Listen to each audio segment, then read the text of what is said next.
வணக்கம் நண்பர்களே, எல்லாருக்குமே வணக்கம். நம்ம இந்த வீடியோவில் என்ன பார்க்க போகிறோன்னா, ஒரு புக்கை எப்படி எழுதுறது அப்படின்னு தான் பார்க்க போகிறோம்.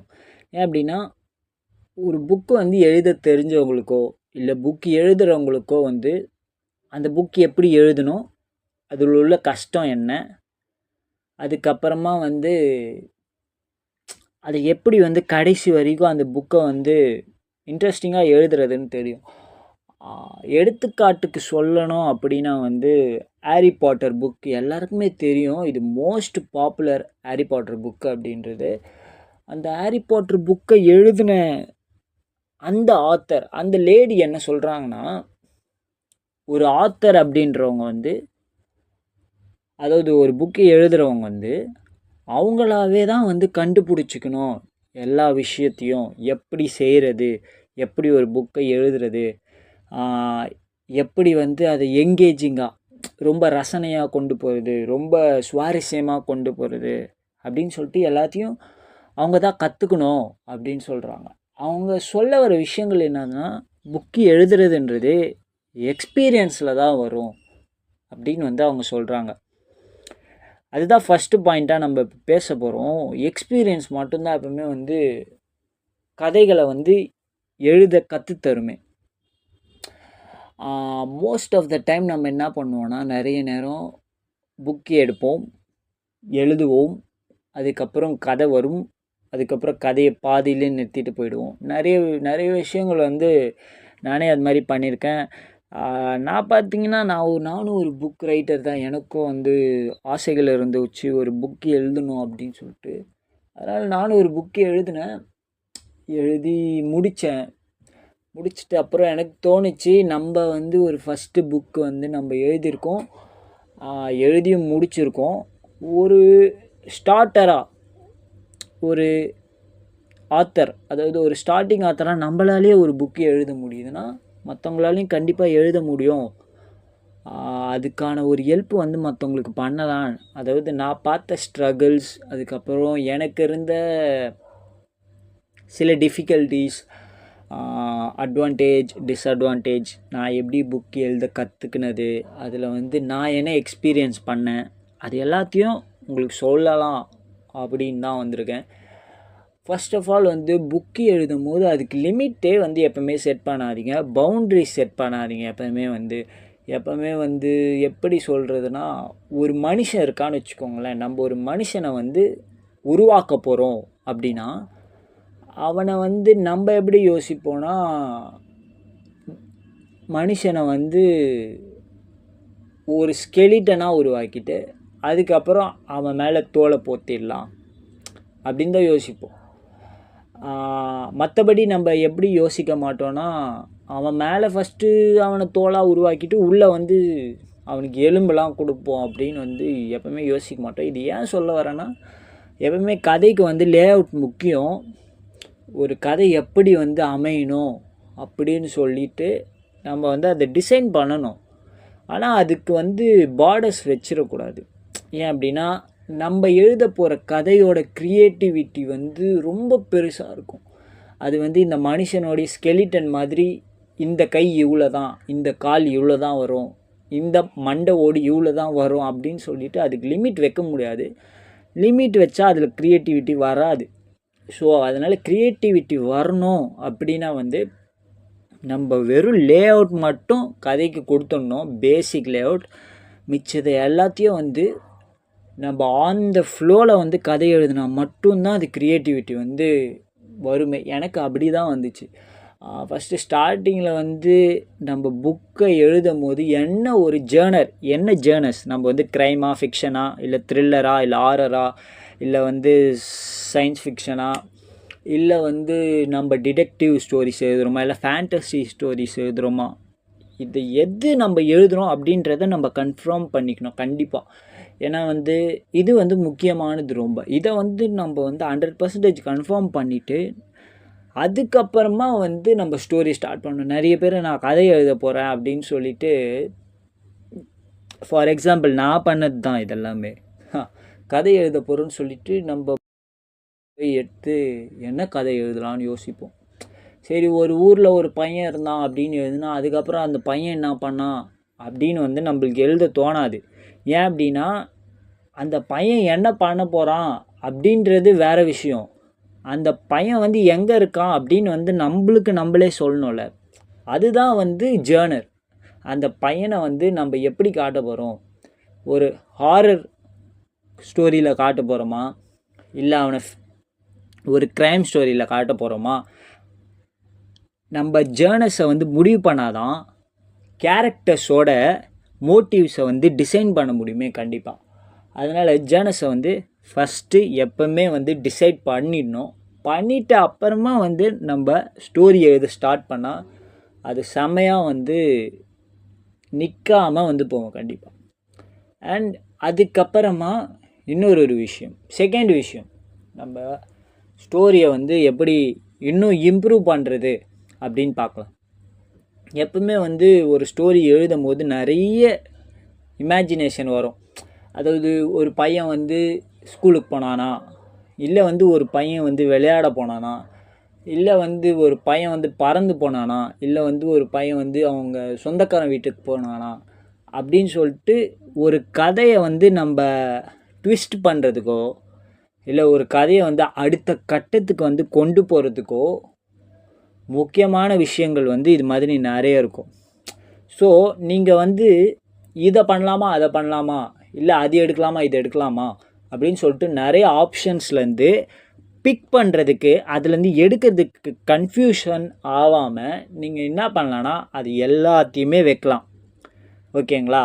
இது வந்து பயங்கரமான டிப்ஸு. எல்லாத்தையும் லைனாக வச்சு அந்த டிஃப்ரெண்ட்ஸ் ஐடியாஸ்லேருந்து நீங்கள் வந்து எந்த ஐடியாவை வந்து ஸ்டார்ட் பண்ணாலும் கதை வந்து ஒரே மாதிரி போகிற மாதிரி நீங்கள் எழுதணும். அதாவது ஒரு பையன் வந்து ஸ்கூல்லேருந்து வீட்டுக்கு போனான், ஸ்கூல்லேருந்து சொந்தக்காரங்க வீட்டுக்கு போனான், ஸ்கூல்லேருந்து விளையாட போனான். ஓகேங்களா?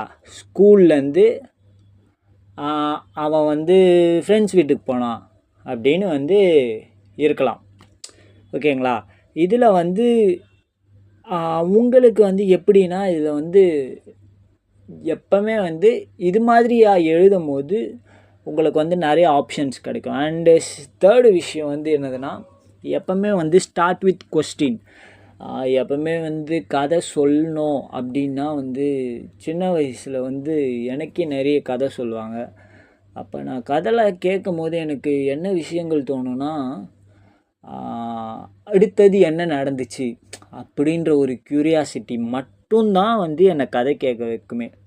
இப்போது எங்கள் வீட்டில் எங்கள் அம்மாவோ இல்லை எனக்கு தெரிஞ்சவங்களோ கதை சொன்னால் டக்குன்னு அவங்க கதையை நிறுத்தும் போது நான் கேட்குறது அடுத்த என்ன நடந்துச்சு அப்படின்னு மட்டும்தான் கேட்பேன். ஸோ இதுதான் வந்து ஸ்டோரியில் வந்து ஃபஸ்ட்டு எப்பவுமே வந்து நம்ம ஸ்டோரி ஸ்டார்டிங் லைனை எப்பவுமே வந்து கொஸ்டினோட தான் தொடங்கணும். ஐ மீன் கொஸ்டினோடனா கொஸ்டின் மார்க்கில் ஒரு கதையை வந்து எழுதும் போது ஒரு ஊரில் ராஜா இருந்தாராம் அப்படின்னு தான் எழுதணும். அப்போ தான் வந்து ரீடர்ஸ்க்கு வந்து என்ன தோணுன்னா அதுக்கப்புறம் ராஜாக்கு என்ன ஆச்சு அப்படின்னு சொல்லிட்டு படிக்க தோணும். ஸோ இது வந்து ஸ்டார்டிங்கில் மட்டும் இல்லை, இது வந்து கதையோட அடுத்த அடுத்த அடுத்த அடுத்த டெவலப்மெண்ட், அதாவது கதை முடிகிற வரைக்கும் இந்த கொஸ்டின் மார்க் வந்து இருந்துகிட்டே இருக்கணும். அதுக்கப்புறம் இன்னொரு பாயிண்ட் என்னன்னு பார்த்தீங்கன்னா, கதையில் வந்து ஸ்ட்ரெயிட்டாக வந்து ஹீரோ வந்தார், ஹீரோ நின்னார், ஹீரோ வந்து வில்லனை அடித்தார், தூக்கி போட்டார், கதை முடிஞ்சிச்சுன்னு இல்லாமல் கொஞ்சம் ஹீரோ வந்து கொஞ்சம் வேறு பக்கம் திருப்புறது. அப்படியே வில்லனை வந்து இப்போ வில்லன் வந்து வெயிட் பண்ணுறான், ஹீரோ வந்து இங்கே வந்துனே இருக்கும்போது ஆக்சிடெண்ட் ஆயிடுச்சு, வில்லன் வந்து அங்கே வெயிட் பண்ணின்னு இருக்கான், ஹீரோ வந்து இங்கே இருக்கார், நடுவில் வந்து மக்கள் இருக்காங்க, இவங்களை யார் காப்பாற்ற போகிறாங்க அப்படின்னும் போது கதை உள்ள இன்னொரு டேர்னிங் இருக்குது, அந்த டேர்னிங் உள்ள ஒரு சஸ்பென்ஸ் இருக்குது. ஸோ இது மாதிரி வந்து கதையை வந்து நிறைய சைடு திருப்பி விடுறது, இல்லை வந்து கதையில் வந்து திடீர்னு வேறு ஒரு சம்பவத்தை வந்து கனெக்ட் பண்ணி அந்த சம்பவத்தில் கதையை வைக்கிறது. ஸோ இது மாதிரியான விஷயங்கள் வந்து ரொம்ப என்கேஜிங்காக வந்து ஸ்டோரியை வைக்கும். ஏன் அப்படின்னா ஒரு விஷயத்தை சடனாக நம்ம சொல்ல வந்துட்டு அதை சஸ்பென்ஸாக வச்சுட்டு வேறு விஷயத்த பேசினாலும் புக்கு படிக்கிறவங்களுக்கு என்ன தோணுன்னா அந்த விஷயம் என்ன நடந்திருக்கும் அப்படின்னு தான் தோணும் கண்டிப்பாக. ஆனால் நம்ம அந்த விஷயத்த அடுத்த வரப்போகிற லைன்ஸில் நம்ம சொல்ல போகிறோம் அப்படின்னு ரீடர்ஸ்க்கு தெரிஞ்சிச்சுன்னா இன்னும் ரொம்ப எங்கேஜிங்காக அவங்க படிப்பாங்க. ஸோ இது வந்து மெயினான பாயிண்ட். அதுக்கப்புறம் விஷயம் என்னதுன்னா, கதையில் வந்து நம்ம பேர் ஒருத்தருக்கு கொடுக்குறோம் அப்படின்னும் போது, ஒரு கேரக்டருக்கு பேர் கொடுக்குறோம் அப்படின்னும் போது, அந்த கேரக்டர்ஸ்க்கு வந்து கண்டிப்பாக நல்ல பேராக கொடுங்க, புரிகிற பேராக, மனசில் ஞாபகம் வச்சுக்கிற பேராக கொடுங்க. இன்னொன்று வந்து ரொம்ப பெரிய பேர்லாம் வேணாம். அண்ட் வந்து மோஸ்ட்டாக வந்து ரிலீஜியஸ் பேரோ இல்லை வந்து ஒரு எப்படி சொல்கிறது, ரொம்ப கான்ட்ரவர்ஷியல் சென்சிட்டிவான நேம்ஸ்லாம் வந்து யூஸ் பண்ணாதீங்க மோஸ்ட்டாக. ஏன்னா சில பேருக்கு சில பேர் பிடிக்கும், சில பேருக்கு சில பேர் பிடிக்காது. ஸோ அதனால் வந்து மோஸ்ட்டாக வந்து நீங்களே ஒரு யூனிக்காக ஒரு பேரை கண்டுபிடிக்கிறது பெட்டர் சாய்ஸாக இருக்கும். ஏன் அப்படின்னா ஸ்டோரி ரீடர்ஸ்க்கு வந்து எப்போவுமே படித்த கதை மாதிரி இல்லாமல் புது பேரை கேட்கும் போது அவங்க வந்து டிஃப்ரெண்ட்டான ஒரு கதைக்குள்ளே நம்ம போகிறோம், இந்த கதை வந்து தனியான கதை, மற்ற கதைகளை விட இது தனித்துவமான கதை அப்படின்னு வந்து அவங்களுக்கு சொல்கிற மாதிரி கூட இருக்கும். ஸோ இது ஒரு பாயிண்ட்டு. ஸோ நெக்ஸ்ட்டு வந்து நீங்கள் ஸ்டோரியை வந்து ஒரு நாள் நான் எழுதுகிறேன், ஸ்டோரி எழுதுனே இருந்தேன், ஸ்டோரியும் முடிய மாட்டேங்குது, ஸ்டோரியில் ஐடியாவும் வர மாட்டேங்குது, ஸ்டோரியை அடுத்த கட்டத்துக்கு கொண்டு போக முடியலன்னு சொல்லிட்டு அது ஓரமாக வச்சிடாதீங்க எப்பவுமே. ஏன் அப்படின்னா இட்ஸ் டேக் டைம். அது வந்து ஒரு மாதமாக இருக்கலாம், ஒரு வருஷமாக இருக்கலாம். ஃபார் எக்ஸாம்பிள் கிறிஸ்டோஃபர் நோலன்லாம் வந்து கிட்டத்தட்ட பல வருஷங்களாக வந்து ஒரு ஸ்டோரி எழுதியிருந்தாராம். அந்த ஸ்டோரியை பல வருஷமாக எழுதிட்டதுக்கப்புறமா தான் அதை மூவியாகவே எடுத்திருக்காரு. ஸோ அங்கே பார்த்துக்கோங்க, உலகத்தின் தலை சிறந்த நம்பர் 1 டைரக்டர் கிறிஸ்டோஃபர் நோலன், அவருக்கே வந்து பல வருஷங்கள் தேவைப்பட்டுச்சு. அதனால் கற்றுக்கிற நம்ம வந்து இதை வந்து ஈஸியாக நம்மளால் முடியாது அப்படின்னு சொல்லிட்டு விடாமல் கண்டிப்பாக நீங்கள் வந்து ட்ரை பண்ணிகிட்டே இருக்கணும். ட்ரை பண்ண தான் வந்து கதைகள் வந்து எப்போவுமே வந்து நம்ம வந்து எழுத முடியும். இன்னொன்று வந்து டைம் கொடுங்க உங்களுக்கு, அப்போ தான் வந்து க்ரியேட்டிவிட்டியும் மனசில் வரும். டக்குன்னு எடுத்தோன்ற ஒரு கதை எழுத முடியாது. இன்னொன்று என்னதுன்னா, உங்களுக்கு ஒரு என்தூசியாசம் இருக்கும் மனசு உள்ள, அதாவது வந்து துருன்னு இருக்கும் மனசு, கதையை வந்து எப்படியாச்சும் எழுதி முடித்து எல்லாருக்கும் காட்டிடணும் அப்படின்னு சொல்லிட்டு. ஸோ அதை வந்து எப்பவுமே பண்ணாதீங்க. எப்படின்னா பொறுமையாக எழுதணும் கதையை எப்பவுமே. ஏன்னா நம்ம வந்து எழுத போகிற கதைக்குள்ளே வந்து நிறைய வந்து இன்ட்ரெஸ்டிங்கான விஷயத்த சேர்க்கணும் அப்படின்னா பொறுமையாக எழுதணும் கதையை கண்டிப்பாக. அண்ட் அதுக்கப்புறமா நீங்கள் சூஸ் பண்ணுற லாங்குவேஜ்லேயும் நிறைய இம்பார்ட்டன்ஸ் இருக்குது. இப்போ வந்து ஃபார் எக்ஸாம்பிள் இங்கிலீஷில் நம்ம எழுத சூஸ் பண்ணோன்னா நம்மளுக்கு வந்து ஏஐயோட ஹெல்ப்ஸ்லாம் நிறைய கிடைக்கும். பட் நம்ம தமிழில் எழுதும் போது அது கிடைக்கிறதில்ல. ஸோ நம்மளுக்கு கொஞ்சம் அதாவது கடினமாக இருக்குது தமிழில் எழுதுறதுக்கு. ஸோ இங்கிலீஷில் எழுதும் போது உங்களுக்கு நிறைய ஆப்ஷன்ஸ் இருக்குது. நீங்கள் ChatGPT அண்டு எக்ஸட்ரா யூஸ் பண்ணிக்கலாம். நீங்கள் வந்து அது மூலயமா ஹெல்ப் வச்சு நீங்கள் சொல்கிற கதையை வந்து அது மூலயமா வந்து எழுதி வாங்கிக்கலாம். அது வந்து சூப்பராக இருக்கும், உங்களுக்கு வந்து ஹெல்ப்ஃபுல்லாக இருக்கும். அண்டு கடைசியாக வந்து என்ன டிப்ஸ் சொல்ல போகிறேன்னா, ஸ்டோரி வந்து எப்பவுமே வந்து ஒரு ஸ்டோரியை எழுதணும்னு சொல்லிட்டு மட்டும் எப்பவுமே எழுதிடாதீங்க. ஏன் அப்படின்னா ஒரு படத்தை வந்து எப்படி நம்ம வந்து எங்கேஜிங்காக பார்க்குறோமோ, ஒரு ரசித்து பார்க்குறோமோ, அது மாதிரி தான் ஒரு புக்கு படிக்கிறவங்களும் வந்து கன்ஃபார்ம் வந்து அந்த புக்குள்ளே என்ன இருக்குதுன்னு சொல்லிட்டு ரொம்ப ஒரு எதிர்பார்ப்போடு படிப்பாங்க. ஸோ அவங்களுடைய எதிர்பார்ப்பை வந்து எப்பவுமே வந்து நம்ம எப்படி சொல்கிறது, ஏமாற்றிடக்கூடாது அவங்கள. ஃபஸ்ட்டு ஸ்டார்டிங்கே வந்து நீங்கள் ரொம்ப கஷ்டப்பட்டு கடினப்பட்டு ரொம்ப டைம் எடுத்து அதுக்கு இம்பார்ட்டன்ஸ் கொடுத்து ஒரு புக்கு எழுதுங்க, ஒன்றும் பிரச்சனை இல்லை. டேக் யுவர் ஓன் டைம், அந்த புக்கை பெஸ்ட்டாக பண்ணுங்கள். அதுக்கப்புறமா வந்து உங்களுக்கு மேலே வந்து அவங்களுக்கு கண்டிப்பாக இம்ப்ரெஷன் வரும்பொழுது நீங்கள் வந்து தி வேர்ல்டு பெஸ்ட் ஆத்தராக கூட மாறலாம். அதுக்கான சான்சஸ் வந்து நிறைய இருக்குது. ஸோ நம்ம அடுத்த வீடியோவில் இன்னும் மிச்சத்தை பார்க்கலாம், எப்படிலாம் கதையை வந்து இன்னும் சூப்பராக எழுதலான்னு.